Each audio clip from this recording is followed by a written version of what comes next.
Good evening and welcome. Thank you for joining us this evening. My name is Dr. Leah Jarnagin, and I serve as the Interim System-Wide Director for Student Wellness and Basic Needs Initiatives at the California State University Office of the Chancellor.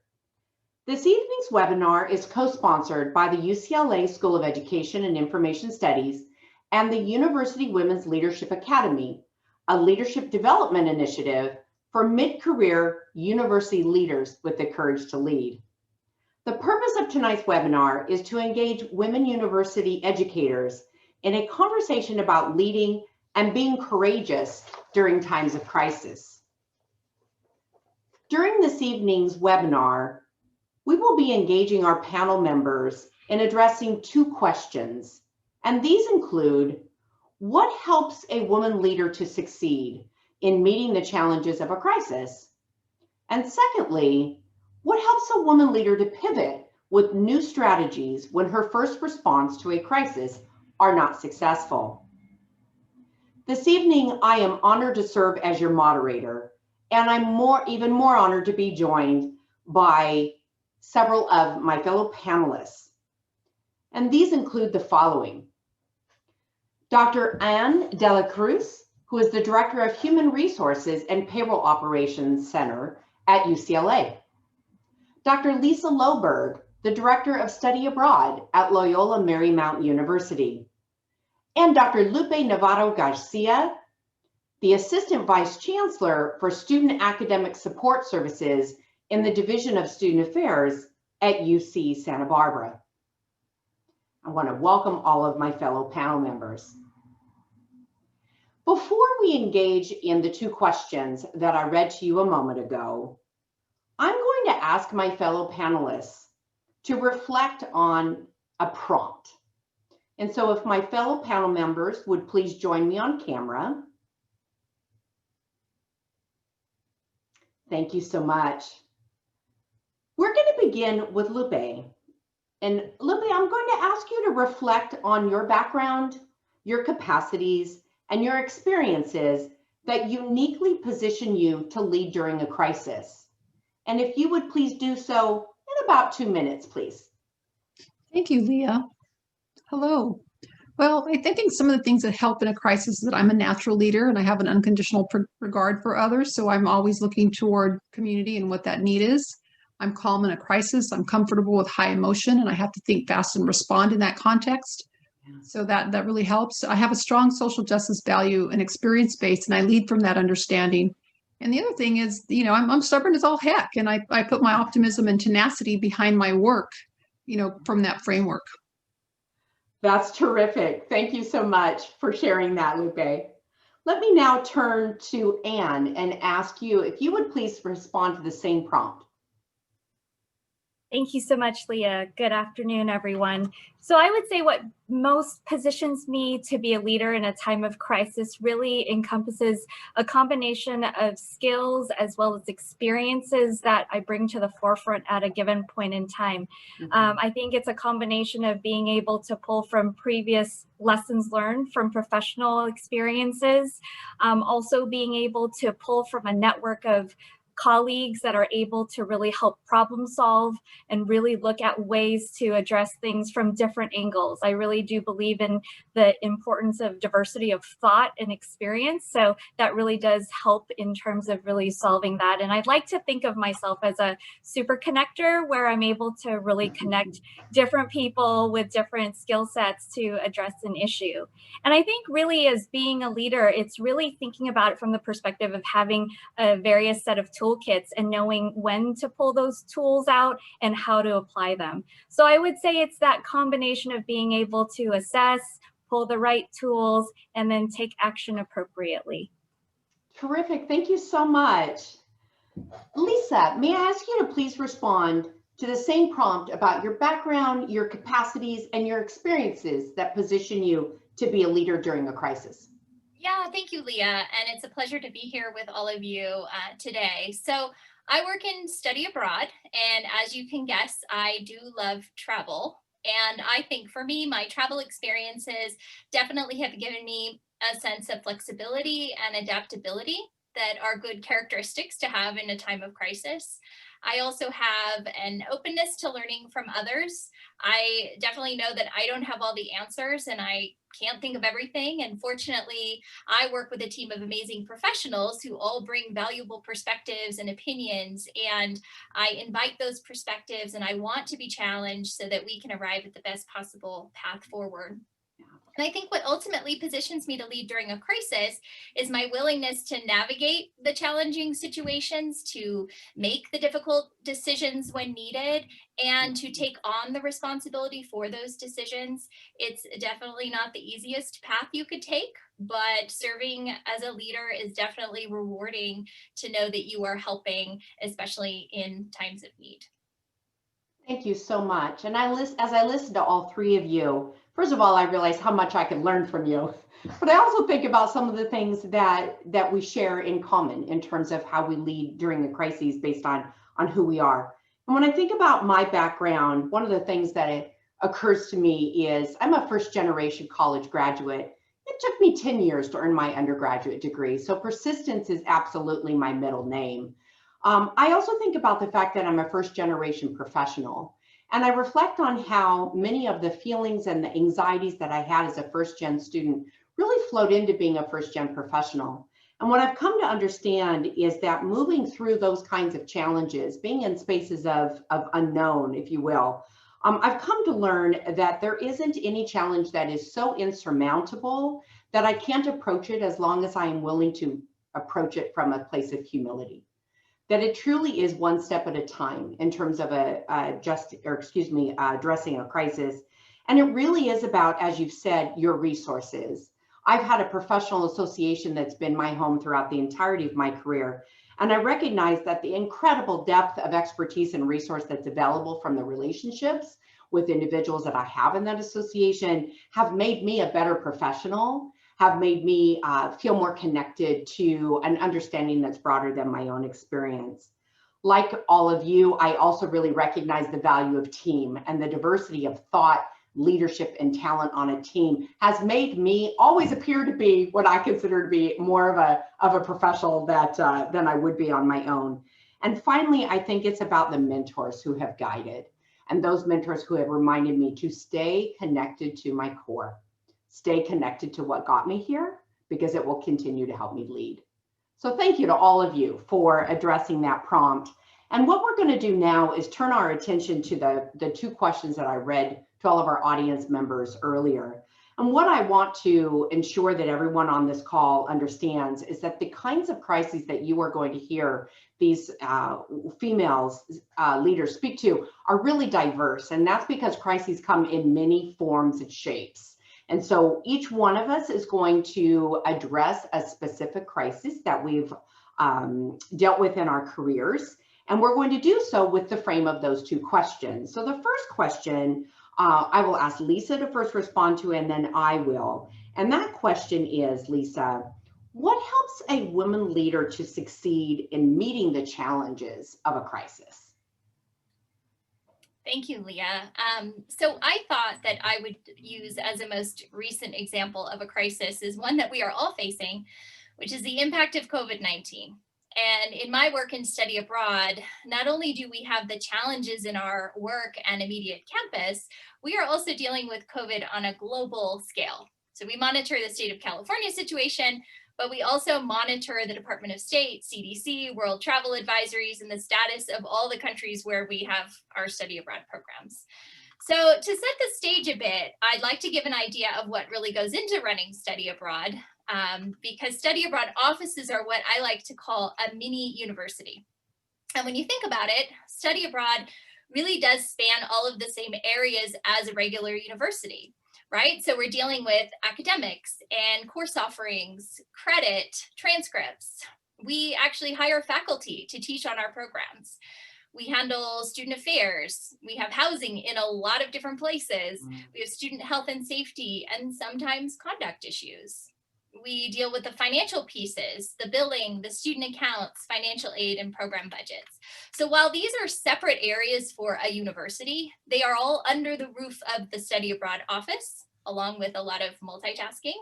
And I see this work as important and as a form of servant leadership of almost quiet leadership, because administrators outside study abroad don't really notice or comprehend what it all entails, and that's probably fine.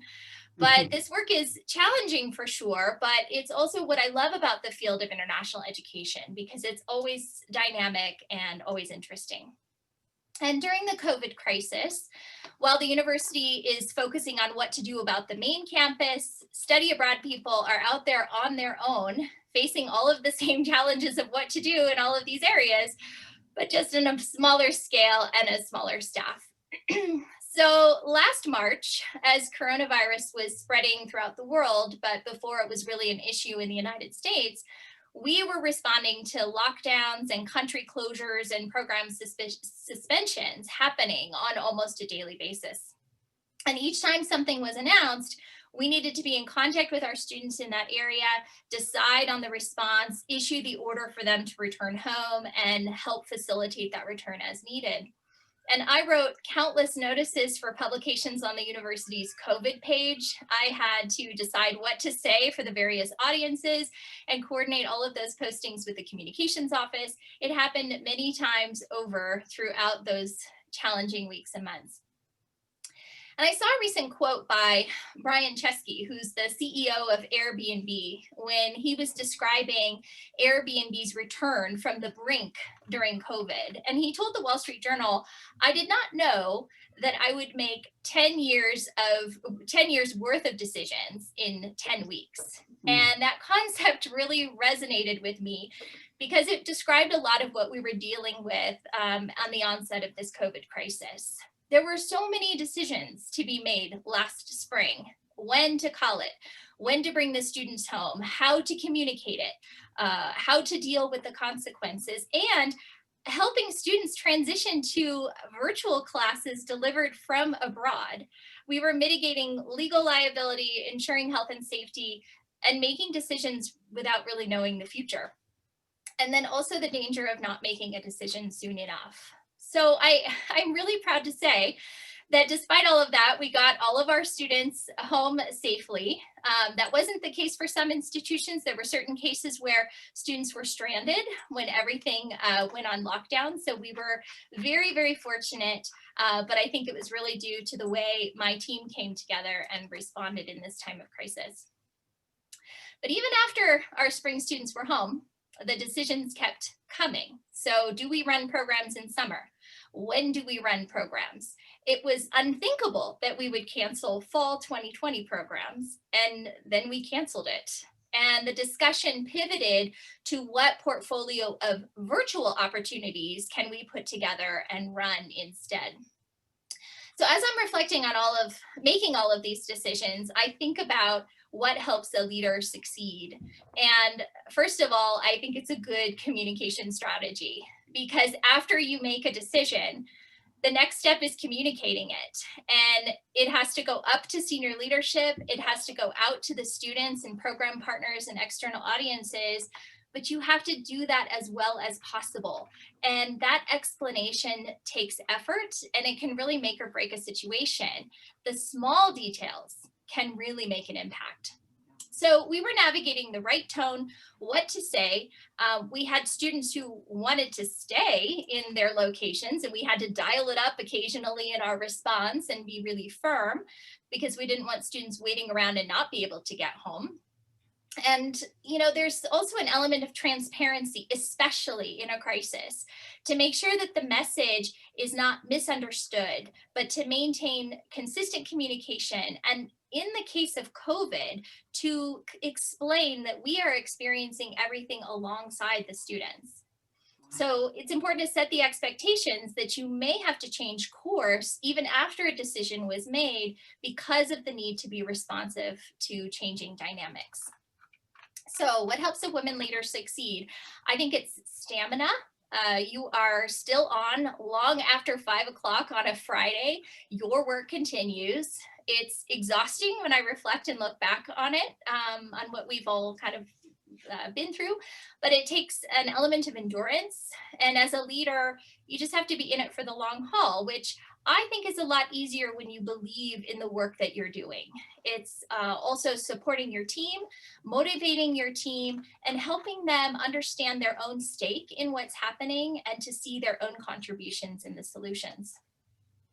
So what helps with all of that? I think it's an openness to collaboration, inviting the perspectives of your team and making decisions, even though the consequences of those decisions fall squarely on your shoulders, and getting consensus on the path forward so that decisions have weight and the support that they need in order to stand.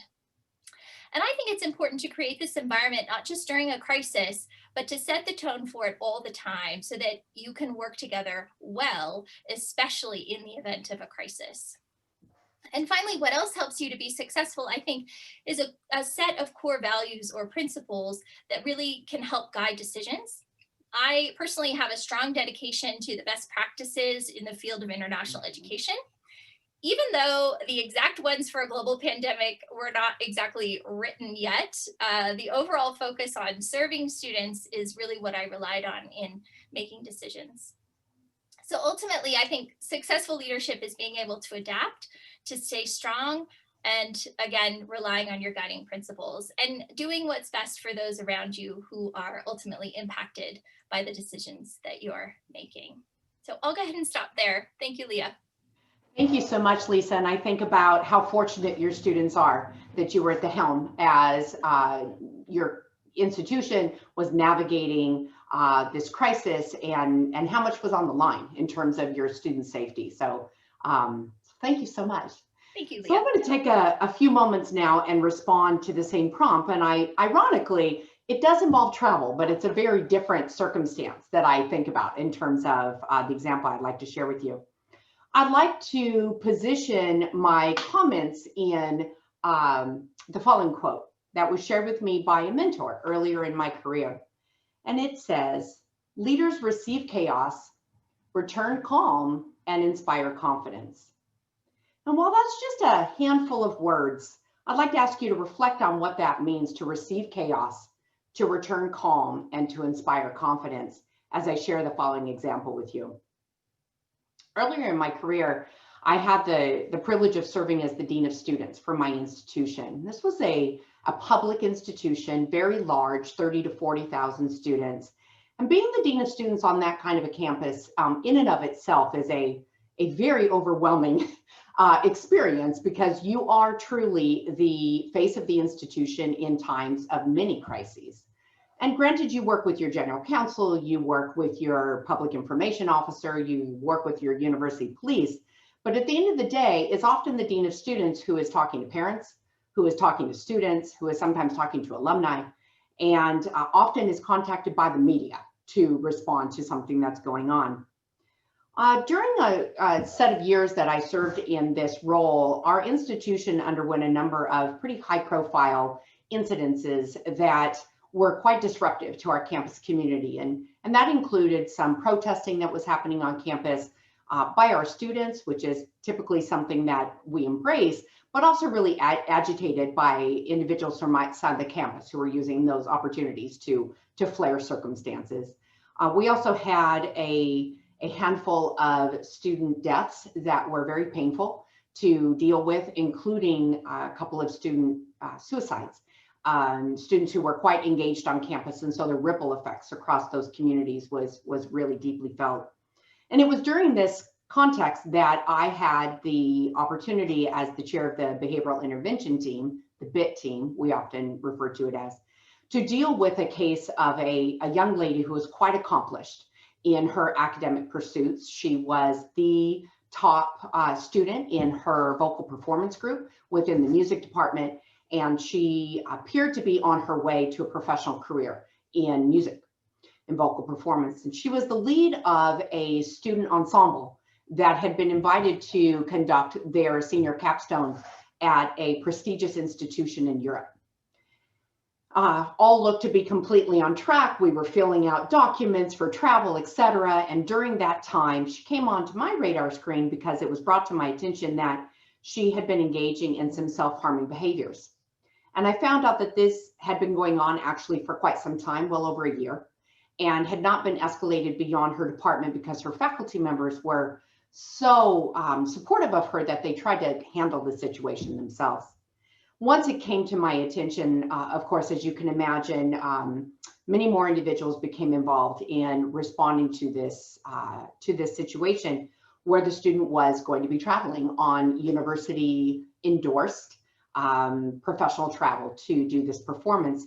And there were some who felt that she should not be able to go because the impact of any engagement that she might have in self-harming behaviors or potentially even completing a suicide would be detrimental to the other students on the trip as well as the faculty. And so as the Dean of Students, I had to navigate that circumstance, and it really rose to quite a fever pitch that people were lobbying me about whether she should go and not go, and the behavioral intervention team was trying to navigate how the pros and cons. And ultimately, what I want to share with you is that we did support her going on this trip.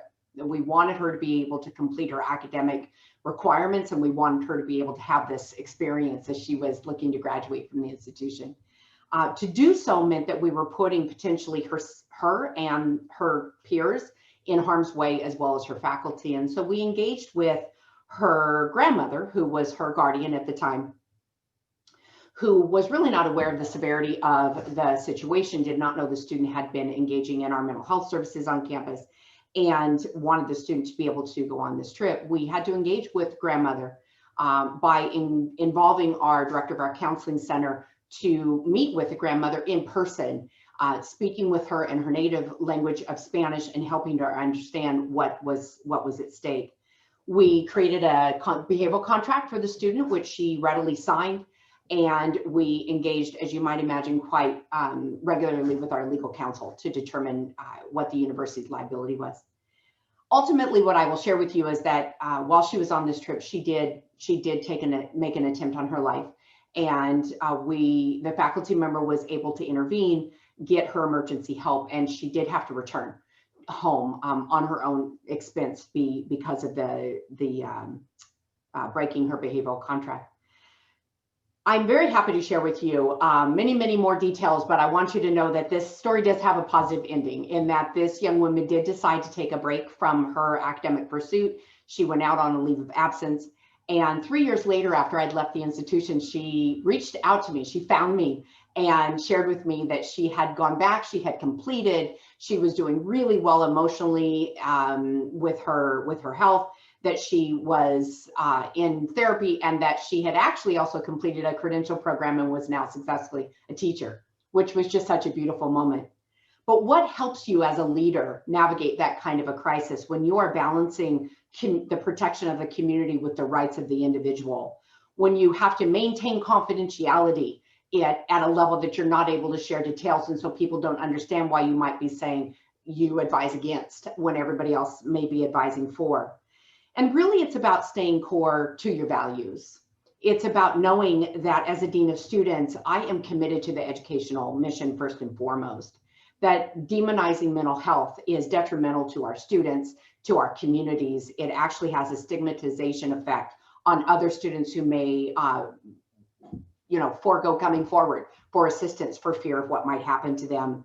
But it's also about balancing the liability that the university faces. And so consulting with your resources in the institution is critical. Not making a decision by yourself, engaging the faculty that are involved, engaging to the extent possible the fellow students that are involved, absolutely engaging the student's family, and making sure that the student is at the core of all decision making. One of the things I want to agree with you, Lisa, is that this is exhausting work. This is personal work. This is work that's done late in the evening and calls made in the middle of the night and calls answered because of the personal commitment that you have to the student and to student success and to your institution. So I appreciate the opportunity to share that experience with everybody who is on the call this evening. We're going to turn now to the second question in our webinar this evening, and that is what helps a woman leader to pivot with new strategies when her first response to a crisis is not successful? And I'm going to start by asking Lupe if you would please respond to this.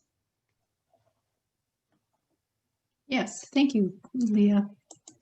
Well, I'm going to be talking about responding to demonstrations, nationwide demonstrations, and how my role steps into launch initiatives to address the needs that come from those. So whether it's anti-war, undocumented and unafraid, Black Lives Matter, just how you lean into the response. So, in times of national crisis, I've had to respond and I've had to ask myself, am I the person to lead this effort on our campus? Largely because the key initiatives have been to lead creating departments for groups whose identities I don't share. So that response, request at times is delivered via demand to the university or the administration, and it's coming from places of pain and crisis. So to successfully respond, I've needed to both set aside, my responses and reactions and feelings, and also reflect on them. My reactions, my personal experience, but the goal is to truly listen to self and listen to understand and identify my role in helping create centers that respond to each group's unique needs. So it's a little bit of pivoting in and out. When I was asked to help create services for student veterans and military dependents as a civilian, I questioned my qualifications to lead that effort. Like I have no street cred, I have no experience working with this population. And I straight out asked my control point, why me? I wasn't versed on military history, its command structure, its branches, that students continue to call me ma'am, no matter how often I asked them to call me Lupe. And it was a huge learning curve for me, but the answer I received was that I was a student advocate with the ability to create awareness and work collaboratively and tenaciously to build services and partnerships. I thought, okay, I could do that. So the student veterans, when they asked us to reapproach how we were coming to how the nation was approaching the work with student veterans returning to their education in their communities. And they said that it was largely around a deficit model that focused on post-traumatic stress disorder and mental health services. So we listened, and the pivot in our model was to switch our advocacy and education efforts to a strength-based approach that focused on their leadership, transferable skills, discipline, and how they enhanced leadership on our campus. So next, I was asked to develop the infrastructure to support for undocumented students. This, again, is not my identity or experience, but this is an area that honestly had brought me to tears almost annually. At admissions events, I was faced with congratulating undocumented students for their admission in one moment and having to tell their parents that we couldn't offer financial aid at that time, in the next moment. So it was this moment of frustration, and the pivot was that I had to stop looking at what we couldn't do and instead look at what we could do. So this is when being stubborn and tenacious took me from wanting to cry along with the parents to acting on that anger and frustration and pivoting to a lens of this is what policy allows and creating an infrastructure to do that, build avenues for equity and that allowed for their participation. So to lead these areas, I had to be successful in helping the team respond to colleagues who are anti-military or anti-immigrant. We had to state that we were there to provide service for students, not to debate about U.S. military involvement or immigration policy. We were there to ensure that each admitted student had opportunities to engage, participate, and thrive at our university. So the pivot here was asking critical questions and trying to find a commonality, something that we could all get behind. So the question was, the university mission, support students. Can you be pro-student? Can we focus on helping them, engage at our university and proceed in that capacity? So the last few years, I was assigned to work with the Black Student Union's demand team to launch an Office of Black Student Development. And once again, I had to tread gently between advocating for the community and not assuming voice for an identity that I don't hold.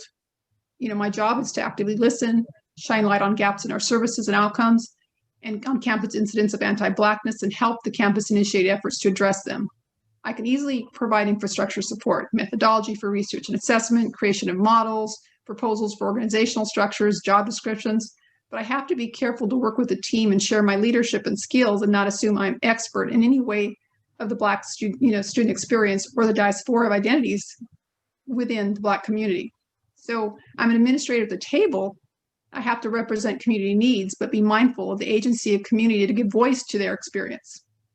So putting this assignment in the context of the recent crisis in the US, the murders of Ahmaud Arbery, George Floyd, Breonna Taylor, just to name a few, and the national demonstrations about anti-Black violence, police violence, and the rise of white supremacy. This is where my values for social justice and human rights are fully engaged in the struggle. To effectively center on community, I have to shine a light on my implicit bias that comes forth, and I have to interrogate myself. right? So it's looking at myself, my reactions to the world, I'm putting them in the mix, and I'm growing and challenging myself in this process. And I have to I can't rely on the community impacted to educate or support me. This is when my personal responsibility steps in. But what I've found that I can do is support the staff who are both impacted and who work to support others. I advocate that their self-care is community care, and I work to ensure that there's healing space for them in addition to the supportive spaces they create for students. So when communities are in crisis, I may not know the pain of Black folks in the daily fight to ensure that Black lives do matter, or the fear undocumented students face due to human rights violations around immigration policies and detention centers. But I need to respond in a way that validates the existence of that pain and fear and their impacts. And I need to foster awareness and help create processes and pathways in my institution that are sensitive to their response needs. I need to be fully invested in those goals. So I haven't pivoted away from asking myself, am I the right person to help collaboration and advocacy efforts on our campus? And every day I should be asking myself that critical question. And I have to be able to pivot for what the answer requires. When the answer is yes, I proceed in a supporting or leadership role, whatever the situation calls for. When the answer is no, I give space for the group to be in community and self-determine their next steps. This is the work, the advocacy, and the learning that I have embraced. Thank you so much, Lupe. As I was listening to you, I couldn't help but hear and feel so clearly the humility in your self-interrogation and your willingness to be flexible by each individual circumstance. It's absolutely, I'm certain, what has made you successful in those endeavors. Thank you. Anne, it's your turn to respond to the same prompt. What helps a woman leader to pivot with new strategies when her first response to a crisis is not successful? Thank you so much, Leah. I think when a crisis happens, there are definitely some components that include some unanticipated and some very scary aspects of a crisis. And when we think about the stages of a crisis, we think about the different aspects. So do we have enough warning? Is there enough time to do risk assessment? Do we have an adequate response? How do we manage the crisis? How do we resolve it? And then how do we recover from it? And I think being able to pivot in and out of the various points throughout those strategies really enable a leader to take that time to step back and assess. I think that's the piece that sometimes, we're moving so quickly that it's important to really take that time to really think about some key decision-making points. Thinking about whether speed versus precision matters. Looking at priorities in terms of really defining who the stakeholders are, as well as who are the key decision makers are. I think being able to pivot in times of crisis allows for a leader to really have to think about communication, but also being persuasive in securing those resources to move things forward. I think the other piece to think about is really the assessment of setting some goals during that time of crisis, as well as being able to measure what that looks like. So I think there's an important theme which involves engagement for impact, and that really is a focus on people. So I think as I share some examples of how I've been able to pivot in and out, I'm going to frame it in my current role in human resources, which is definitely one of the many functions that I've served in the university. So going back to the topic of the pandemic, when we had the safer at home orders come through, this really changed the way the university operated and how all the different stakeholders were engaging in actually being at the university. So from an HR perspective, there's a diverse set of workforce that we work with: student workers, employees, researchers. So there's definitely different needs across those different areas. And when the Department of Labor came out and issued the Families First Coronavirus Act, that was an opportunity for individuals to not only take care of themselves or family members who are impacted, but to also find ways that they could provide childcare. And it was really difficult because, this was a leave that was enacted that would be available from April to December, but we really didn't have any information. So literally, as we got information, we were literally building the plane as we went. So, you know, the challenge of trying to get the information to supervisors and managers in a timely fashion while they were seeing their workforce impacted as they were coming in and out of their sites. Being able to address the anxiety of employees who didn't know what was going to happen, whether they would have work, whether it was safe to come back to campus. So really thinking about all those different aspects were important. And part of that was really getting a pulse and listening to the campus community about the concerns. And I think that was really important for this particular aspect to generate the strategy of action items. So whether that was virtual communications, the various ways we communicated with people, the frequency, you know, that really sped up or, you know, slowed down based on, you know, the needs and the timing of some of that information. But I think the other piece that is helpful is to really think about what are the specific needs. I think overall we were looking at supporting employees that were anxious, but you know, what were the things that we could do to address that and be thoughtful and strategic? So we set up some work groups. I actually started a student impacted group that would be comprised of various areas on campus. So it included colleagues from student affairs, graduate division, financial aid, strategic communications, and campus human resources. And we had anticipated that we would get questions about, you know, how to move forward, how do we get beyond certain things that would come up. So as a group, we decided to determine deliverables that we would work on together. We worked on communications that we anticipated that the media would ask from us.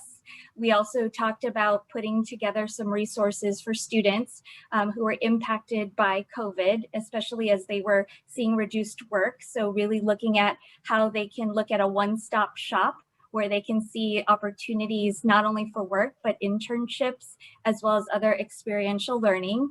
So a group put together an opportunity to look at Handshake, which is a system that really allowed for student affairs in the Career Center as well as work study to come together and really provide that support.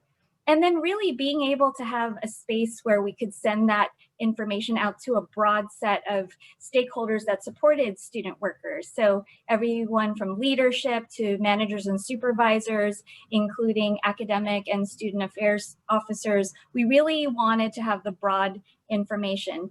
And so that particular piece was a perfect example of how the relationship management really came to play and how we were really looking at everyone's strengths and subject matter expertise to address different aspects of how we would support student workers. And I would say the final piece that is a good example is our commitment to our staff on campus. We've been very fortunate that our chancellor has been committed to not laying off any individuals that work at UCLA.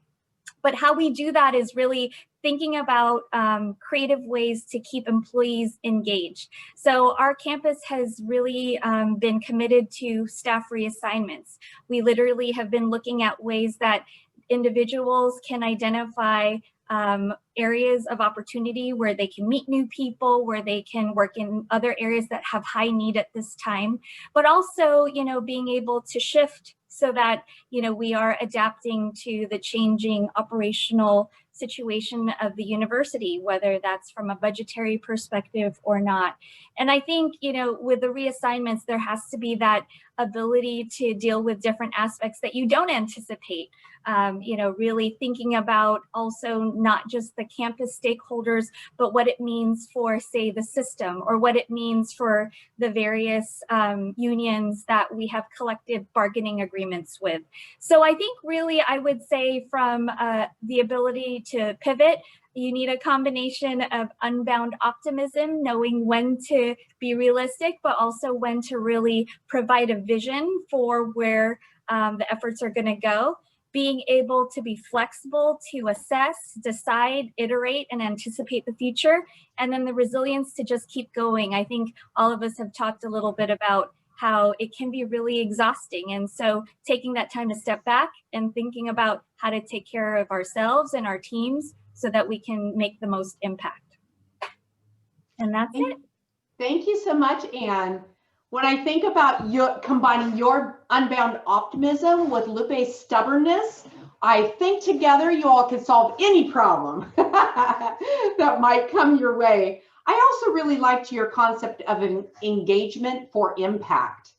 That's a powerful phrase. I haven't heard that notion of coming together, working together, making sure multiple stakeholders are at the table. I've not heard it captured in quite that way, engagement for impact. So thank you for sharing, appreciate it. So now for all of our attendees, this is the time in our webinar where we're going to turn to some question and answer. We have received some questions from our audience members that were submitted at the time that they registered for this evening's event.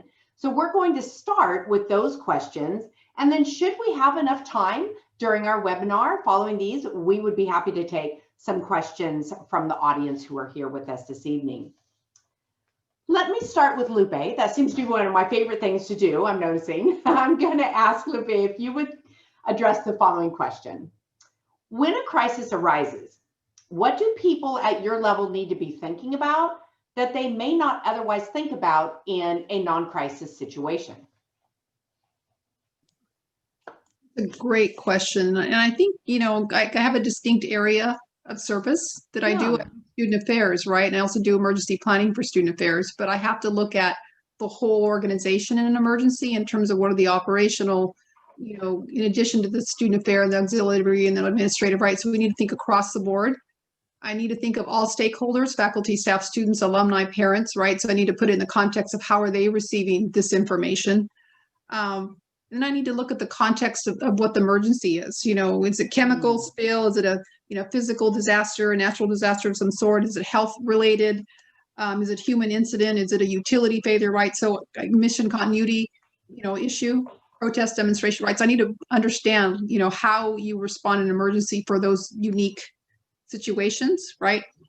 And then I think the part that I do is I have to do what I do, which is looking at the human element in emergency, right? So we're making operational decisions or communication decisions. How does that feel like to the different stakeholders that we have? And then how does it impact uniquely diverse communities within our stakeholders, like international students or first-gen students, like looking at what's the lens that they are experiencing, this emergency. And I also try to look at the caregivers, because a lot of times if it's something that's human incident, they're impacted also. So it's not just responding as a university, but it's taking care of our people. So that's another human element in an emergency, is making sure we're being inclusive of how that feels to all of our care providers.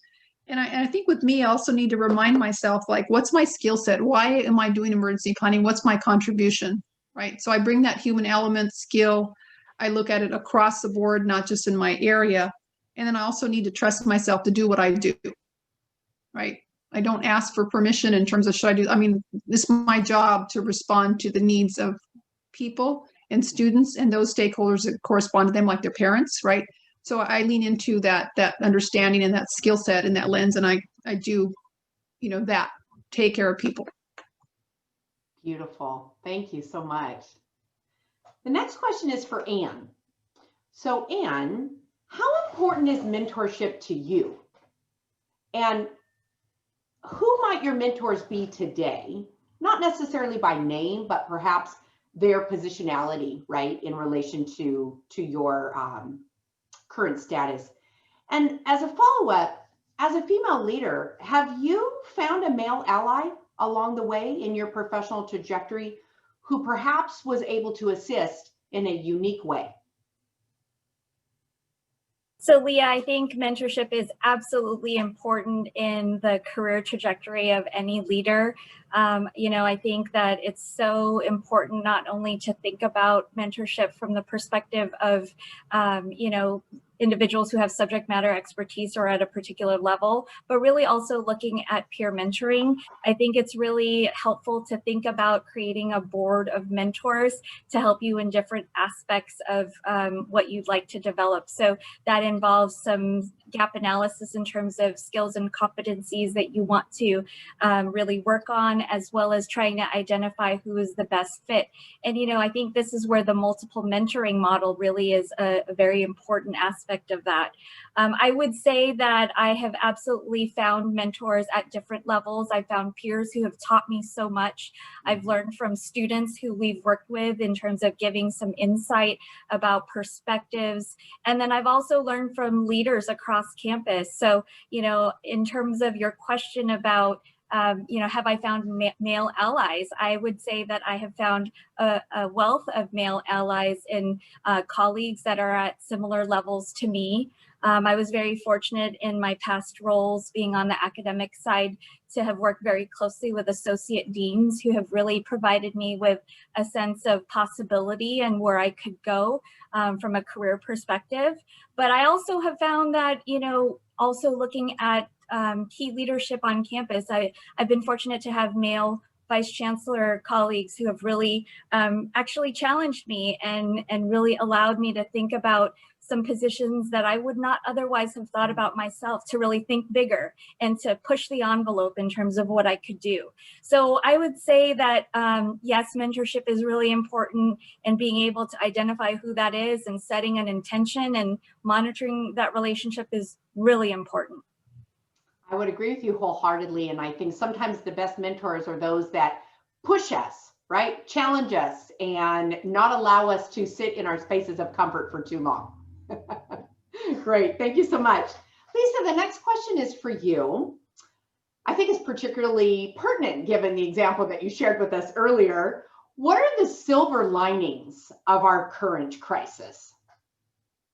Yeah, I mean, that's kind of a tough question because I haven't been on an airplane in a really long time, and I'm missing my own travel, you know, in addition to all the, you know, really serious situations that this pandemic has put everyone in.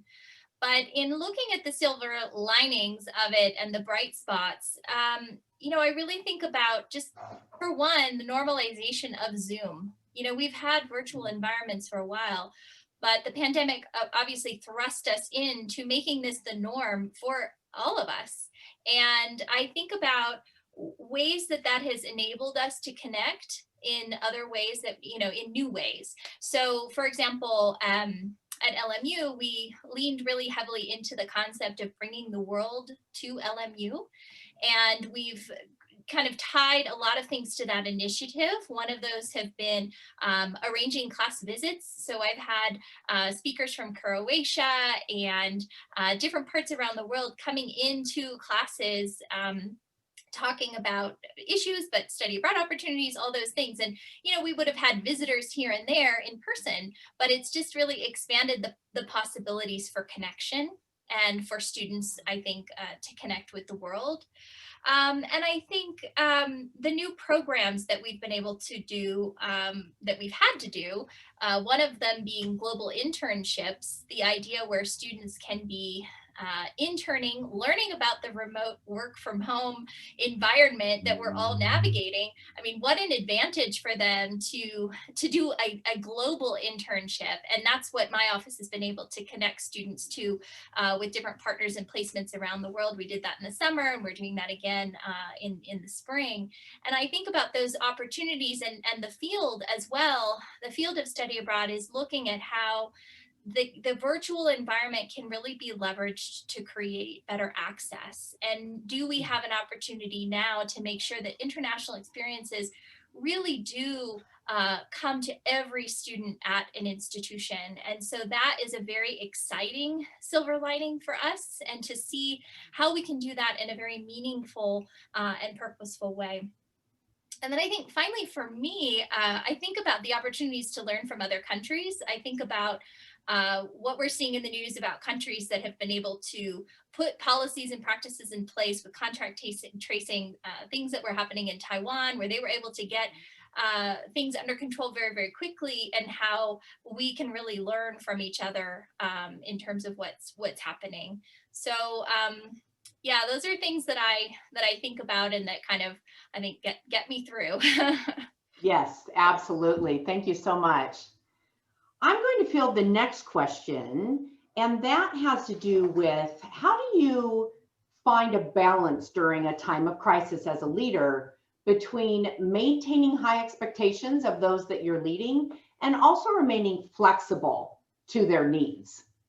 And as I think about this question, I've reflected back to times in my professional career where I've been leading teams and how much I enjoy that experience. It is work that can at sometimes be quite challenging and difficult, and certainly times of crisis can create that level of high anxiety and heightened expectation and frustration as a result as a leader. And really for me, how do I balance the expectations with the needs of the people that I'm leading? I reflect back on when I left a prior institution, and my colleagues threw me a going away party, which was, really enjoyable. I'd been there almost 20 years. And I was really taken aback in a positive way at the numbers of former students who returned, the former supervisors who came to the event, the individuals that chose to speak at the event, and even one of my former students who video recorded a message because he wanted it to be delivered at the event and he wasn't able to be there. And the one thing that most of their comments had in common was this word authenticity. I've come to understand that my greatest strength comes from being authentically who I am and not trying to fulfill the role of leader or supervisor or boss or chair or whatever the title is that you may have, to do that in a way that somehow meets some external expectation, but rather to do it in a way that is authentic to who I am. I mentioned before that I was first gen, and what I've come to understand about that experience is that this little voice of imposter syndrome never fully goes away. But indeed, over the years, what I've learned to do in terms of incorporating that voice is to recognize the strength that comes from being the first, from being the only, from being the one at the table who hasn't had the past experience to get there in the same way as others have, and to recognize that each time you show up at the table, you're demonstrating to yourself and to others that you truly do have the capacity that you need to lead, but it's about being authentic and doing that in the way that fits you, not anybody else. And so in doing that, my approach to leading other people is to start from people first, is to recognize that the greatest resource that you have and will ever have as a leader is the people who are willing to lead with you, co-lead, lead from behind, lead from the side, and at other times lead from the front.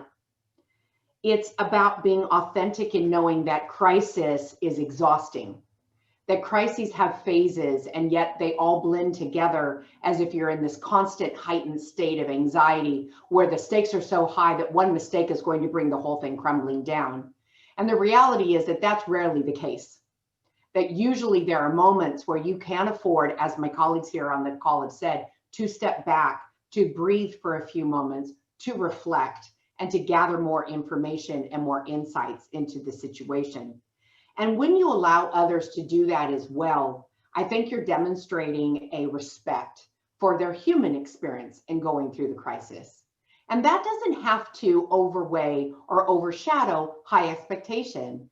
In fact, what I think it does do is to reinforce that you have high expectation, but you also have an inherent belief in their ability to show up and to do that work. And part of that belief is recognizing that they are people first, that they need to breathe, that they need to take a moment and step back. And so leading from that belief in best intent, I ask for grace. I try to lead from a place of recognizing that I don't have all the answers, that there will be times where I will make a mistake, that I will not see something or I will overlook something that somebody's brought to my attention.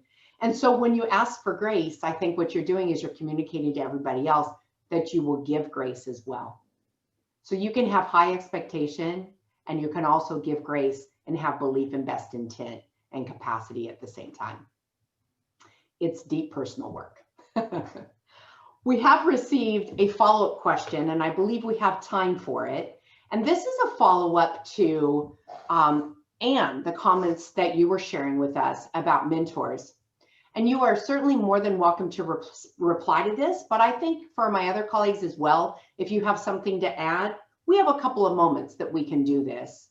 So this follow-up question is about what is being phrased as anti-mentors, right? So we know what it feels like, the positive, right, of being mentored, coached, sponsored, championed.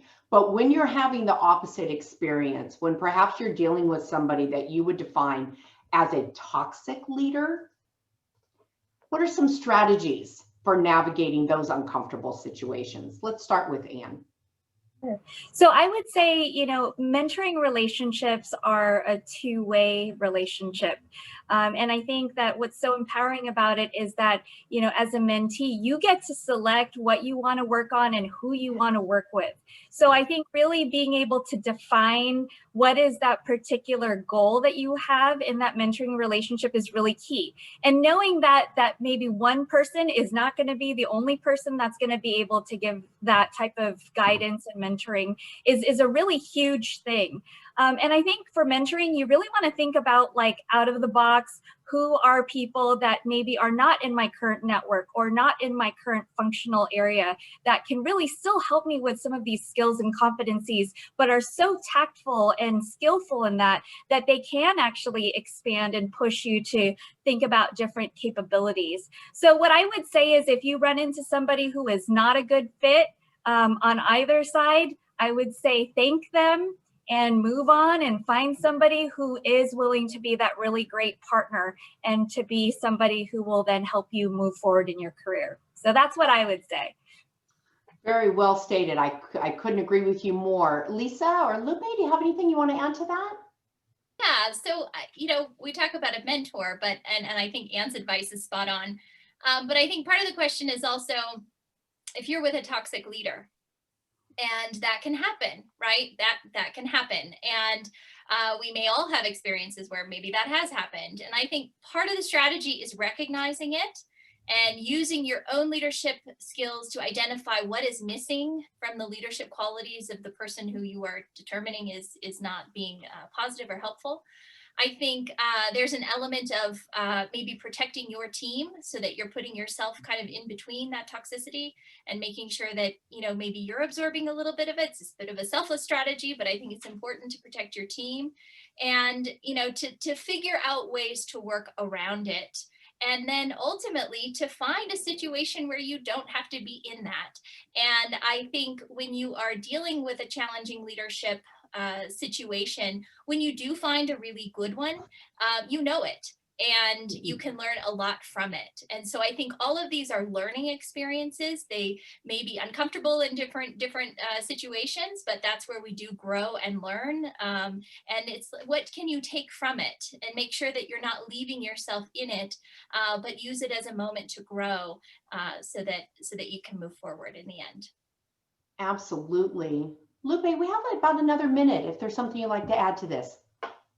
Right. I would, look at where's the impact? Is it just on me or is it on other people? Because as a mentor, you're also, I agree with Lisa and Anne that you got to look at the people around you, how they're being impacted. So, if there's an opportunity where you feel that there could be some movement there, have a conversation. And I think if the anti-membership is happening in a public place, I might have a private conversation and talk about impacts, right?